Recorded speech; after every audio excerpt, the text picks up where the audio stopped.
Mõni aeg tagasi jagasin siin samas blogis ühte lugu ühest töötajast ja juhist, kelle suhtes siis töötaja saatis meile e-kirja, et me võiksime selle edastada juhile palvega või soovitusega minna meie poolt korraldatavale tunnustava juhtimise koolitusele. Vaatame, paneme siia samma video alla ka lingi sellele loole, saad siis kiiremini lainele. Ma hästi palju tegelikult räägin oma koolitustel, aga ka kirjutama siin samas blogis haavatavusest juhtimises. Haavatavus võib-olla kõlab eesti keeles natukene sellise kummalise sõnana, aga haavatavus tähendab seda, et sa võtad kaitse maha, sa võtad kilbi maha ja lubad kõikidel näha iseennast sellisena, nagu sa tegelikult oled. Aga esimene samm, et haavatavaks muutuda ja teistele näidata seda, peaks inimene tegelikult julgema iseendale mingisuguseid asju tunnistada. Kuna aga meie ego kaitseb meie minapilti, meie arusaamist iseendast, siis võt see esimene samm ongi tegelikult kõige keerulisem. Meil on raske endale tunnistada ja leppida sellega, et meil võib midagi viga olla, et meil võivad mingid puudused olla, et me ei olegi äkki ideaalsed. Ja võt selles juhtumis oligi tegemist siis ühe ettevõttega, mille juht oli kahtlemata äärmiselt intelligentne, tark, haritud tiitlitega.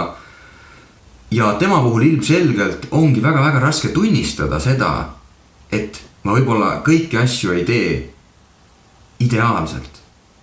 Ja mõtlesingi teha ühe sellise väikse videopostituse selles siis, et kuidasmoodi, mis võiksid olla need esimesed sammud, et sa saaksid hakata haavatavust oma igapäevatöös praktiseerima, sellepärast et tänapäeva juhtimismaailmas öeldakse, et väga raske on leida häid töötajaid, kui sa ei praktiseeri, ütleme, kaasaegset juhtimisstiili. Kui sa oled jätkuvalt veel, kas siis nagu sellises mina olen boss mentaliteedis või ma tean kõike juhi mentaliteedis, aga sa ei praktiseeri tegelikult, sa ei lähe ja reaalselt ei hakka inimestega rohkem personaalselt tegelema, siis sul kaob konkurentsieelis ära lihtsalt. Head inimesed lähevad ära või häid inimesi enda juurde ei saa, sellepärast et juhtimiskultuur loob selle keskkonna. Ja kui see juhtimiskultuur ja keskkond ei ole positiivne, innustav, siis inimesed ei taha siin lihtsalt töötada. Seetõttu esimene samm, et muutuda natukenegi haavatavamaks, on tegelikult julgeda tellida tagasiside küsitlus või mingi uuring. See võib olla ideaalis loomulikult 360 kraadi uuring, mis on põhjalik, mis annab sulle igalt poolt tagasisidet, kuidas sul juhina läheb, kuidas sul kolleegina läheb, kuidas sul võib-olla alluvana läheb. Aga kui sa oled mingi esmatasandi või kesktaseme juht, siis sa võid täiesti alustada ka 10 või isegi 5 küsimusest. Kui sul on huvi, sa võid mulle julgelt kirjutada, ma saadan sulle need näidisküsimused. Ja ideaalne on see, kui sa prindid need tõesti A4-le välja, paned sinna taha, ma ei tea, 1, 2, 3, 4, 5 igale küsimusele, jagad oma töötajatele laiali ja ütled neile, loomulikult peab sellele eelnema selgitus, miks sa teed seda. Sa võid siiralt näitama, et nad saaksid sind usaldada, et sa ei tee sellepärast, et pärast mingit nõiajahti korraldada, vaid sellepärast, et sa tahad päriselt aru saada, et kuidas mul juhina läheb. Ja ütledki, et palun hinnake neid küsimuse 5 kandipalli skaalal nii ausalt, kui vähegi võimalik. Kui need on 1, siis ma hindan seda, et 1 panetas, ma tahan teada, kus ma olen. Ja võtta jätke mulle siia päeva lõpuks, nädala lõpuks, pange siia kuskile sahtlisse. Ja kui sa suudad sellest siiralt päriselt teha, siis sa lood vähemalt võimalused, inimesed saaksid sulle ausalt öelda, kuidas sul päriselt juhina läheb. Teine asi, kui sa saad need tulemused, olgu see siis 360 kraadi uuring või võib-olla see uuring, mida meie siin koos kunagi sinu enne koolitust tegema hakkame, siis püüa neid tulemusi vaadata läbi töötaja silmade. Loomulikult, kui sa hakkad nägema seal tulemustest, et kõik ei ole päris nii, nagu sa ise arvasid või sa ootasid või sa oled nagu sa oled ennast näinud juhina, see teeb haiget, see on normaalne, et see teeb meile haiget. Aga püüa vaadata seda läbi töötaja silmade. Küsi endalt, et miks ta võib niimoodi tunda, sest tegemist ei ole tõega, vaid see on tema tajuga. Aga kui inimene tajub niimoodi, ta tajub sind juhina niimoodi, kuidas ta saaks pühenduda oma tööle?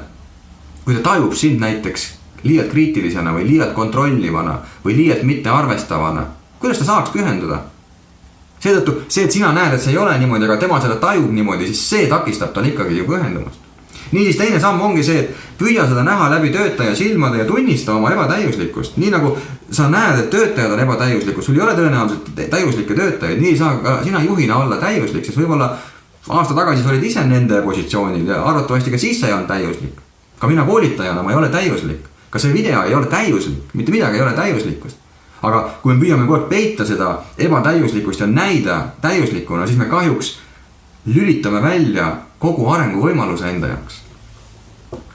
Kolmas on see, et loomulikult ego sekkub ja ego tahab öelda, et mul ei ole mitte midagi viga, sest ma olen nii ammu juht olnud ja ma tean täpselt, kuidas ma asju teha ja hoopis tema on tegelikult vaatab ka ise peeglisse, mis vigu hoopis tema teeb.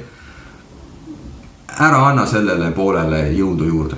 Ära jää sellesse egosse kinni, mis püüab sind kaitsta, mis püüab sulle öelda, et kõik on okei, sa ei peagi ja õigustab. Sa võid seda teha, aga kas sellest kasu on? Kummast on rohkem kasu? Kas rohkem on sellest kasu, kui sa jääd kinni oma egosse ja ütled, et ei, siin ei ole arengu kohta. Või on tegelikult perspektiivis rohkem kasu sellest, et sa ütled, et jaa, see teeb haiget, aga tundub, et see on tõde. Sest et läbi selle, et sa tunnistad oma puudulikkust, läbi selle sa tegelikult lood selle võimaluse arenguks. Ja nüüd tuleb kõige olulisem samm. Ma olen reaalselt näinud juhte, kes on selle teinud. See on see, et ega töötajad ju ei tea, mida oodata sellest. Kui sa oled algselt veenev ja sa julgustad neid vastama ausalt, siis kuni selle ajani, kui nad ei ole saanud kinnitust sinult, et sa mõtlesid tõsiselt ja sa näitad oma käitumisega, et nad ei pea kartma sulle anda sellist tüüpi tagasisidet, kuni selle ajani on kerge hirm, nad ei tea, mida päriselt oodata. Mistõttu viimane samm ongi see, et sa lähedki oma töötajate ette ja siiralt tänad neid selle eest.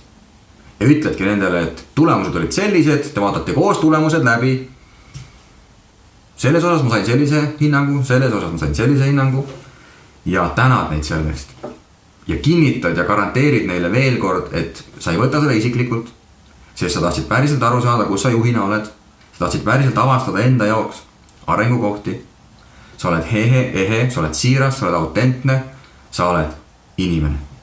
Ja ma luban sulle, et kui sa suudad oma töötajate ees sellise asja teha, et sa lähed ja tunnistad ja tänad neid selle eest, et nad kritiseerisid sind, siis nende valmis oleks sind juhina aidata, sinu nimel pingutada, astuda see lisasamm, mida sa mõnikord nende poolt vajad, siis see hüppab märkimisväärselt ülesse. See on minu lubadus sulle, mõned juhid on seda proovinud ja nad on juba saanud selle positiivse tulemuse. See, kui sa oled olukorras, kus sa ikka veel ei tea, sa arvad võib-olla tõesti, et sa oled hea juht, sellepärast, et üks uuring näitas näiteks, kuidas 93% juhtidest arvab, et ta on 10% parimate juhtide hulgas, aga kahjuks nad ei ole sellele kunagi kinnitust saanud. Kui sina tahad saada kinnitust, kas sa päriselt oled väga hea juht või sa oled hea juht või sa oled võib-olla juht, kes on alles oma arengu tee alguses, siis ma julgustan sind muutuda haavatavamaks, viia läbi mingisugunegi küsitlus, julgustada töötajaid sellele ausalt vastama ja pärast minna ja need tulemused ehedalt, ausalt, turvaliselt läbi vaadata.